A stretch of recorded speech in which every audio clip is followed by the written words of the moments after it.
It was about this time that King Herod arrested some who belonged to the church, intending to persecute them. He had James, the brother of John, put to death with the sword. When he saw that this pleased the Jews, he proceeded to seize Peter also. This happened during the feast of unleavened bread.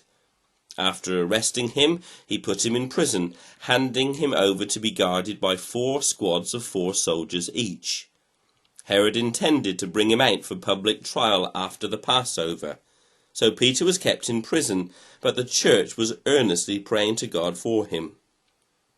The night before Herod was to bring him to trial, Peter was sleeping between 2 soldiers bound with 2 chains, and sentries stood guard at the entrance.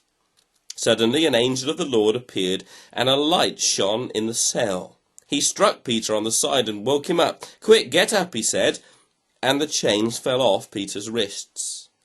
Then the angel said to him, "Put on your clothes and sandals," and Peter did so. "Wrap your cloak around you and follow me," the angel told him.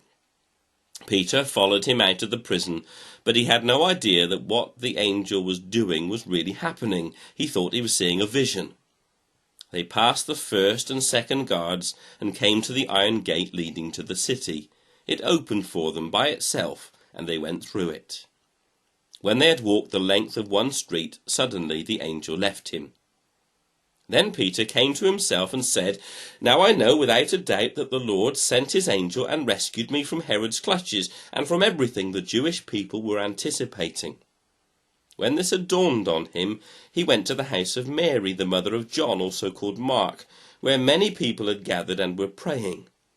Peter knocked at the outer entrance, and a servant girl named Rhoda came to answer the door. When she recognized Peter's voice, she was so overjoyed that she ran back without opening it and exclaimed, "Peter is at the door." "You're out of your mind," they told her. When she kept insisting that it was so, they said it must be his angel. But Peter kept on knocking, and when they opened the door and saw him, they were astonished. Peter motioned with his hand for them to be quiet, and described how the Lord had brought them out of prison. "Tell James and the brothers about this," he said, and then he left for another place. In the morning there was no small commotion among the soldiers as to what had become of Peter. After Herod had a thorough search made for him and did not find him, he cross-examined the guards and ordered that they be executed. Then Herod went from Judea to Caesarea and stayed there for a while. He had been quarrelling with the people of Tyre and Sidon. They now joined together and sought an audience with him. Having secured the support of Blastus, a trusted personal servant of the king, they asked for peace, because they depended on the king's country for their food supply. On the appointed day, Herod, wearing his royal robe, sat on his throne and delivered a public address to the people. They shouted, "This is the voice of a god, not of a man."